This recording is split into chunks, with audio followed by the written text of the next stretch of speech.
17 members and associates of the Hells Angels are facing criminal charges in a violent attack.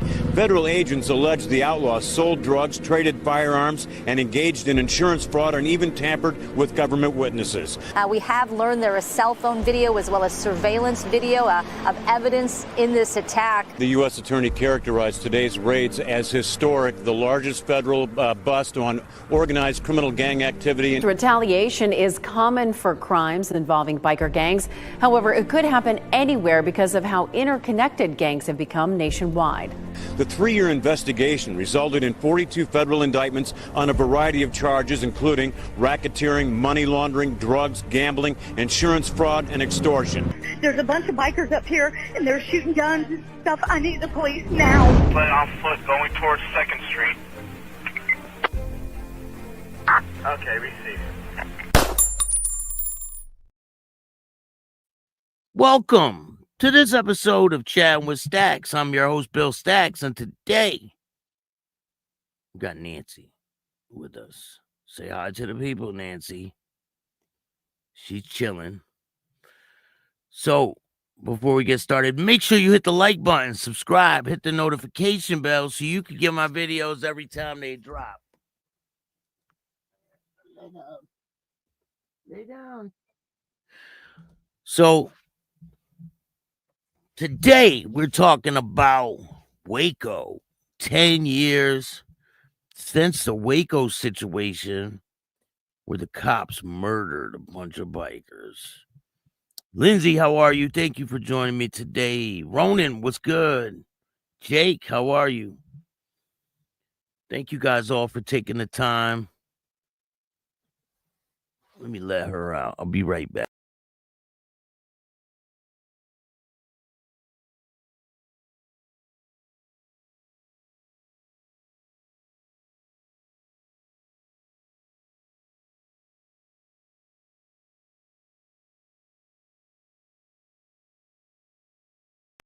All right, we're back in business.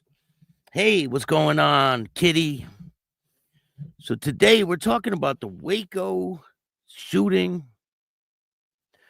between the Cossacks, the ugly men Cossacks, and the Banditos. We got some other things to talk about. We're going to talk about the situation where the Mexican boat hit the Brooklyn Bridge. I don't know if you guys seen that. It's insane. There were people on those masts on the sails, and they were dangling. 3 people died, I believe. Might have been 2, but at least 2 people died. A lot of people are hurt,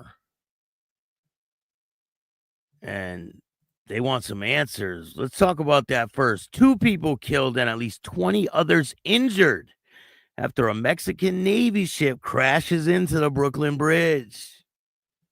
Dumbo, Brooklyn. 2 people were killed and nearly a dozen were injured when a tall Mexican Navy ship on the International Goodwill Tour lost power. I don't buy that shit because it was a tugboat pulling it.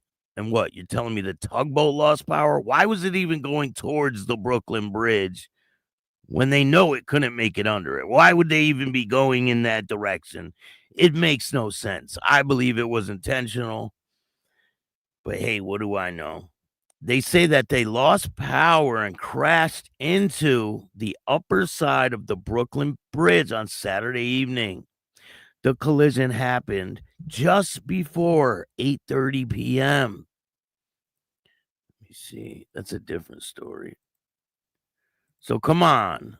Why were they even towing it towards the bridge? Like, what was the reason? I'm not buying this. Like, just the same thing with that other thing that happened when the ship hit the bridge. I'm not buying it. That shit was intentional. The collision happened just before 8:30 near Brooklyn Bridge as horrific onlookers watched helplessly as a massive ship known as the Cusamoth, with almost 300 sailors on board, barreled towards and then smashed into the 140 year-old bridge. The collision caused the ship 3 main towering masses to snap upon impact, while crew members were left dangling in the air. According to the Mexican Navy officials, a total of 22 crew members have been reported injured so far, and at least 11 of them are critical condition. 2 people aboard the ship died as a result of the collision. If you watch the video, I put it on Patreon. You guys can check it out on Patreon right now. You can see the people getting flung into the water. The New York mayor, corrupt Mayor Eric Adams, weighed in on social media early Sunday morning about the deadly crash. We are praying for everyone on board and their families, and we are grateful to our first responders who quickly jumped into action, ensuring this accident wasn't much worse. How much worse can it get? I mean, can you imagine if you were driving on the Brooklyn Bridge and you see a big ass ship on its way towards the bridge you're driving on? I mean, some of that debris probably ended up on the road, I can imagine, right? But there was cars all on the bridge.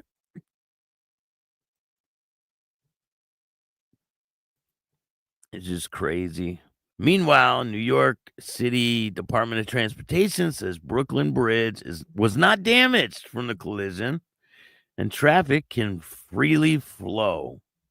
Vessels moving in the nearby area have since been instructed to proceed at slow speeds.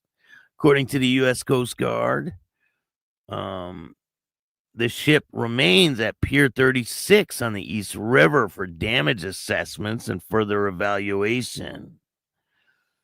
The ship was a training ship on its international goodwill mission, was set to disembark, was the next headed to Iceland when a collision happened.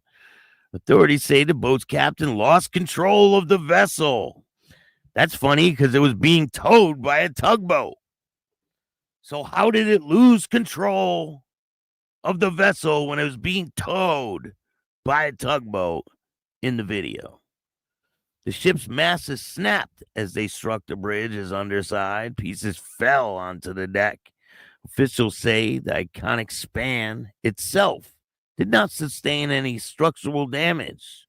All lanes on the bridge reopened after a brief closure.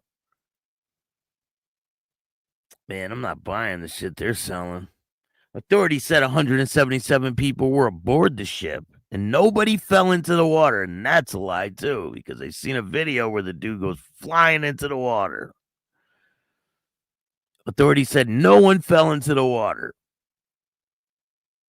And the lie detector test determined that was a lie. Even the sailors were left dangling from harnesses on the mast after the crash. Well, one of the harnesses snapped because I seen the video where the dude falls into the water. The victims were being taken away on stretchers at Pier 17 on South Street Seaport. The National Transportation Safety Board is on site and will begin its investigation, but preliminary investigation shows that it was likely mechanical issues with the sailboat, according to officials. And again, that's a lie, because you can see in the video it's being towed by a tugboat. Witnesses video capture the ship's approach towards the bridge. In one of the videos, a woman filming the ship, which was festooned with amber lights and a giant Mexican flag, can be heard wandering aloud if the ship might collide with the bridge.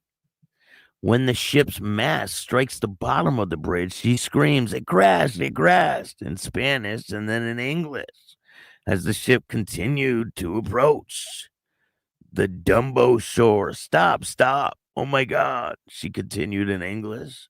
And then in Spanish, she says, It crashed. It crashed. Run away from there, referring to people gathered on the pier where the ship was seemed to hit. NYPD Harbor Unit and Scuba were among the first responders who covered the scene.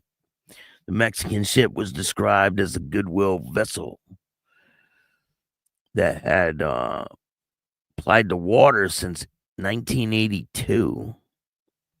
The ship is 297 feet long and 40 feet wide, according to the Mexican Navy. The vessel's main mast has a height of 160 feet, according to the Mexican government. Each year, the ship sets out at the end of classes at the Naval Military School and finishes cadets training. This year, it left the Mexican port of Acapulco on the Pacific coast on April 6th, the Navy said. The Mexican consulate said on May 13th on X that the ship, also called the Ambassador and Knights of the Sea, arrived that day and docked at Pier 17. It's invited people to visit through May 17th. The ship was scheduled to visit 22 ports in 15 nations, including Kingston, Jamaica, Havana, Cuba, Mexico, and New York. It also planned to go to Iceland and St. Malo and Denmark, France, Scotland, amongst others. A total of 254 days and almost 170 days at sea. Looks like it won't be doing that anytime soon. But if you guys want to see the video, go to Patreon and you can see the video obviously being towed by a tugboat. So all the shit they're selling, I ain't buying it. Not buying it. Now, let's get into this story because this is the main event of why we're even here. So 10 years since Twin Peaks shootout. So Waco, Texas, 10 years and 9 killed, 18 injured in a shootout between rival motorcycle groups. All of the charges were eventually dropped, and the district attorney called insufficient evidence. But civil lawsuits are still pending. On Sunday, May 17, 2015, was started as a normal day in Waco Twin Peaks restaurant turned into a shootout between rival motorcycle clubs, Waco Police, and Texas State Troopers. After it was all said and done, 9 bikers were killed, 18 were wounded, and 177 were arrested for organized crime. You know, so the police had this place surrounded, right? They knew this event was going on. They had the place surrounded by police. They had video cameras set up. They knew this shit was going on. How come they didn't stop it? And then to find out that all the people that died from long guns. So the police massacred these people. They were probably looking for a reason, and they massacred the bikers.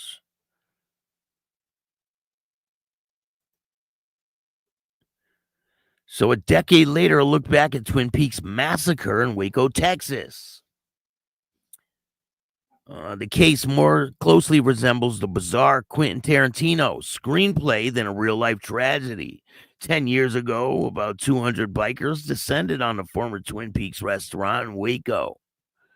And a major battle broke out between rival motorcycle groups, the Banditos and the Cossacks, and members of their respective support groups. The deadly brawl lasted only about 2 minutes, but left 9 bikers dead and a total of 20 wounded, with dozens of law enforcement officers surrounding the perimeter and police video cameras set up beforehand rolling.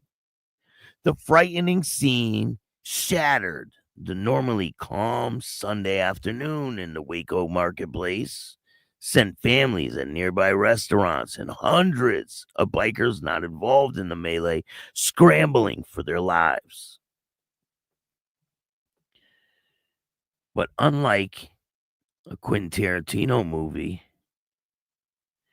in which justice normally is met out to those who deserved it, former McKean County District Attorney overreaching decision to arrest everyone wearing biker colors associated with the Banditos and the Cossacks, even some that weren't even at Twin Peaks when the fight broke out, doomed the criminal cases from the start and led to no one being held criminally accountable for 9 deaths and multiple injuries, and all cases were dismissed. Law enforcement officials arrested 177 bikers that afternoon, 15 more in subsequent days, on identical allegations, despite the level of their reported involvement or lack thereof in the violent outbreak. Hundreds languished in the McLean County Jail for weeks and months on identical $1 million bonds, charged with engaging in organized criminal activity, before their attorneys filed a flurry of motions to get their bonds reduced, challenging what they call an unconstitutional cookie cutter, fill in the blanks charging documents. Only one of the 155 bikers indicted ever went to trial. Jacob Carrizo, president of the Dallas Banditos chapter, was hand-selected to stand trial first in what was expected to be a long series of biker trials. A 54th state district court jury in Waco deadlocked on November 2017, and a mistrial was declared in the case, as the prosecution team spent more time trying to demonize the Banditos and other biker groups, proving the involvement in the melee. He had an open shootout in broad daylight at public restaurant in the middle of May on a Sunday afternoon, leaving 9 dead, over 20 wounded. Nobody was even convicted of a misdemeanor, said the colorful Houston attorney Paul Looney. It was an unacceptable result of American justice system. Looney and Dallas attorney Clint Broden spearheaded and ensuring outrage many felt in what they say was Reina's use of an overlay broad brush to paint bikers that were there that day as members of a criminal street gang, and to charge all of them as equal participants. While the mass arrests flooded the county jail's population and bogged down criminal dockets, Looney recruited 28 lawyers from across the state to take on the biker cases. I have never seen such an egregious activity, so thoroughly, completely mishandled by the authorities in my entire career, Looney said. This is a complete disgrace to the entire system. They failed everybody through that endeavor. And had it not been for a bunch of defense attorneys who said this is a bunch of crap, who knows what they would have gotten away with. I'm really proud of all my colleagues, he said. Reina declined to comment on the case, citing the pending civil litigations. He deferred comment to his attorney, Tom Reddit, who did not respond to phone messages. After the Carrizo trial ended in a mistrial, Rena's office subsequently began dismissing cases, especially after Rena, once thought to have a promising political career, was defeated in his bid for re-election by Barry Johnson. Johnson used the mishandling of Twin Peaks cases as a hammer to bash Rena, defeating the incumbent by 20% points in the polls. After Johnson took office, he reviewed what was left of the Twin Peaks criminal case and ultimately dismissed the remaining 24 or so cases in April 2019. It's insane. And so these people sat in jail with $1 million bonds. They couldn't leave. They couldn't get out. And it was all bullshit. The whole thing. These are some of the people that were in prison. This is a small number of what was nearly 200 arrests made following the biker gang-related shooting in Waco. Insane. I mean, you should see the picture. Let me show it to you guys. All them people arrested on the same charges. Same exact charges. Some of them weren't even there.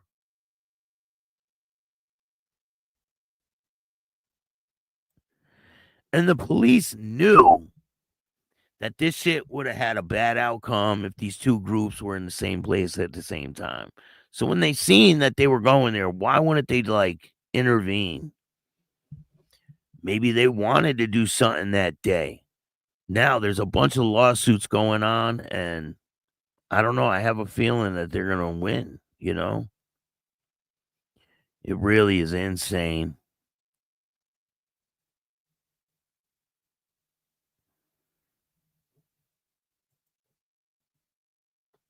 So 10 years after the events at Twin Peaks, more than 100 bikers, including 35 who were not indicted, still have civil rights lawsuits pending in federal court.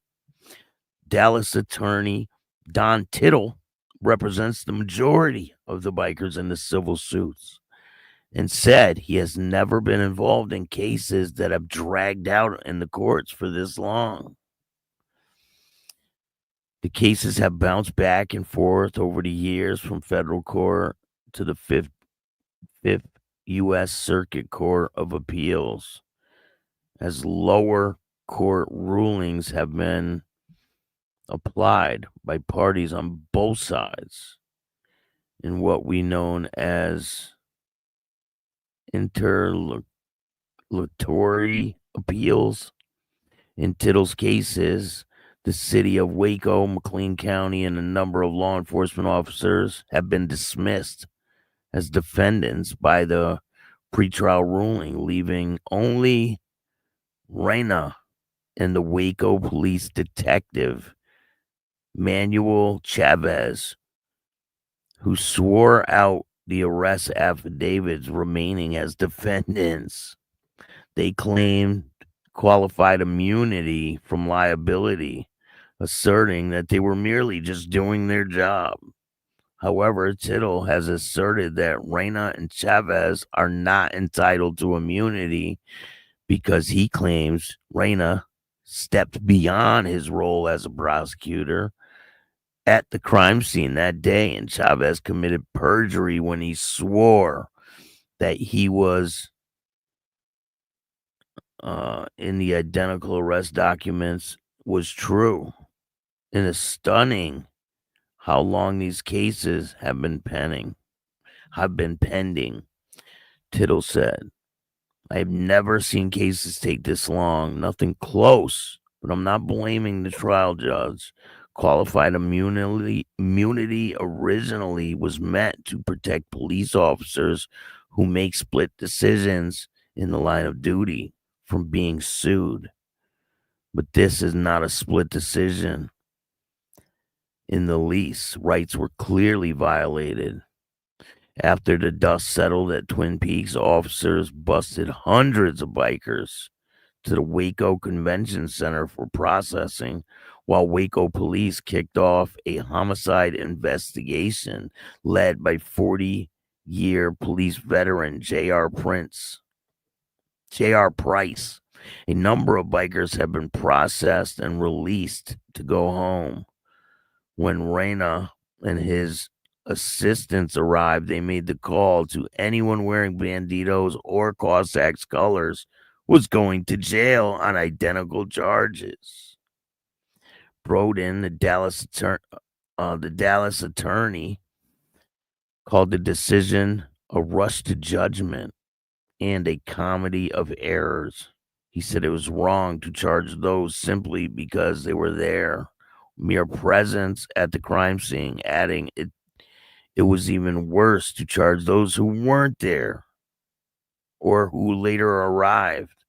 Unfortunately, as a result of the irresponsible decisions to arrest and charge mostly everybody present, numerous people were falsely arrested, and the true perpetrators were never able to be held accountable. Bowden said, in the end, the Twin Peaks cases will always serve as an example as to how not to handle cases of this magnitude. 10 years later, civil litigations arise out of the numerous civil rights violations committed in the wakes of the Twin Peaks tragedy. Still remains ongoing, with the officials behind the arrest refusing to accept any responsibility. And it is our hope that justice for those falsely arrested a decade ago will ultimately prevail, Bowden said. Trudy Smith, the mother of 27-year-old Matthew Mark Smith, says the pain of losing her son is just as pronounced 10 years later. She said her son left behind two sons and had wide variety of friends from all walks of life, including those who shared his love for riding motorcycles in a group he was associated with. He was in a support club for the Cossacks. She said her husband was not aware that their son was in Waco that day and learned of his death at 2 p.m. from a phone call from a Cossacks member. It is the call that every parent dreads, she said. My son was preppy, but also could fit in with the motorcycle friends he had. He had more friends than anyone I ever seen. But the way this case handled was a joke. I'm not kidding. I think it was a damn joke. People are supposed to have compassion for everybody. They tried to make everybody in the group bad, like they were criminals just because they rode motorcycles. It's just not right. Forensics tests showed that two Waco police snipers killed 4 of the 9 bikers. So 2 snipers killed 4 of the bikers. What about the other cops? And the other cops probably handled the rest. It's insane. The police massacred these people. They knew what the hell was going on. And yeah, some people had weapons on them. It's your right as an American citizen to carry a weapon. So all this bullshit. Like, that dude has a gun. He hears gunshots going off. Of course he's going to pull his gun out, right?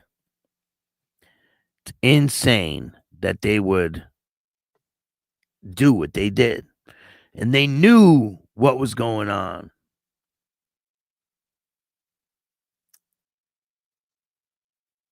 A grand jury found the officers who killed the 4 people.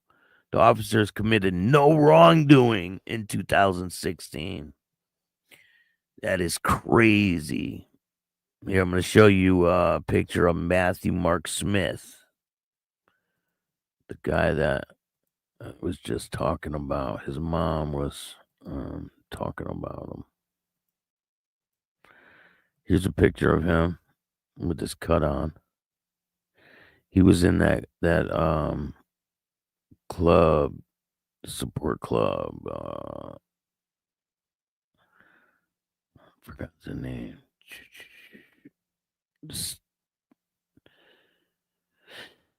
If I find the name, I'll let you guys know. It's the support club for the Banditos.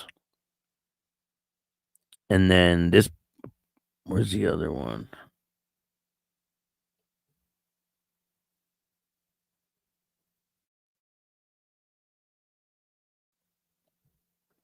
So there was 9 different people killed.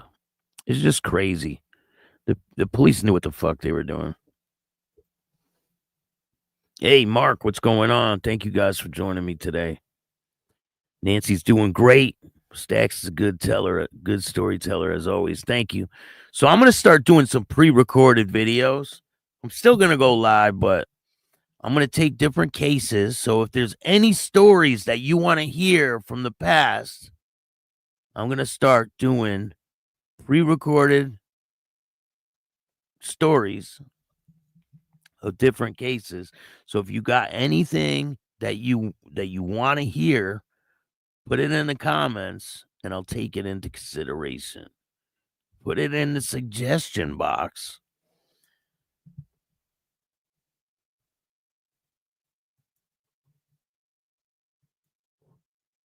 So later on in the week, maybe tomorrow, we're going to talk about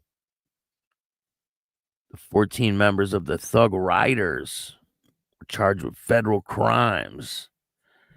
A couple of them have pled guilty.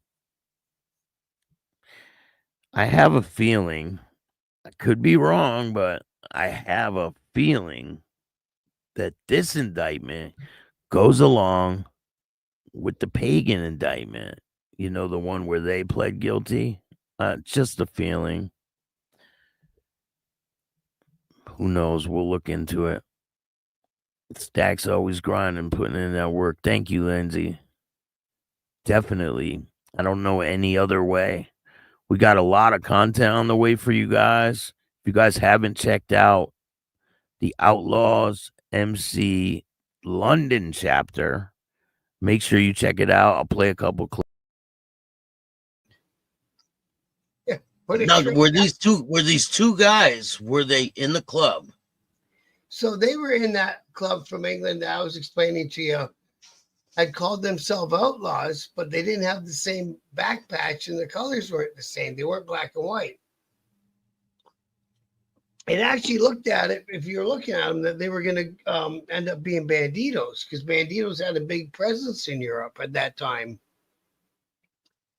And we had some Scandinavian countries and maybe some chapters in Belgium, I believe, and that was about it. But there were no legit outlaws in London. Not in England at the time, no. So, you know, kind of along the way, I was kind of giving a message. So in that year that took them to make the arrest and find these guys, I started to probate and got my full patch.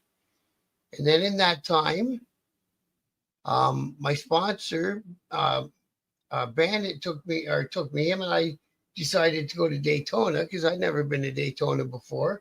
And the outlaws were pretty prevalent down there, right? So, and him and I have been hanging out with the guys from the Detroit chapter at that time. And so we got a hold of them and they held a couple guys back for us. And we came over and joined them and went down in a van with a trailer with a couple bikes on the back because we left in a snowstorm. Even if you're outlaws, you're not riding through the snow to go to Daytona. That's what I love about going to other countries and other places to see what they do for an income and how they swing it. So these guys, not the whole chapter, but some of the chapter invested in the auto salvage business. That's the perfect business for people like us. You know what I mean? So if one maybe gets nicked off the street, but maybe you needed that Mercedes motor, you know, it comes in after hours and you got a Mercedes motor for your customer, whatever, right? Yeah, so It's a good business, you know. I'm sure you know the Italian mafia and all those places have done all these sort of ventures over the years too. You know what I mean? Of course. You know, there's not too many. Roy DeMeo was shipping cars overseas. Oh, was he? Yeah. Oh, yeah, he was. He's like, what the hell? Who are you? What's going on? I give him a rundown, tell him the story. He's like, all right, get in. We jump in his work van. He takes me to the clubhouse. Just like that, man. It was so cool. Wow. He called up, what was their names? It was, Kearney and, oh, shit, I don't want to miss his name. Kearney and what was the other guy's name? I think it started with an F. I'll get it. It'll come to me while we're talking. And I got off the train and jumped into a taxi. I said, just take me to a biker bar, a bar where bikers will be, a strip joint, whatever. And he just takes me to a pub. I walk in, there's nobody in the fucking place. I go to the bartender. I go, if I was an outlaw, where would I be right now? And he gives me a funny look, like, you know, who the fuck's this guy, right? And he's got, because, you know, they're in Britain. They think he's got an American accent. So who's this Yankee? What's he want?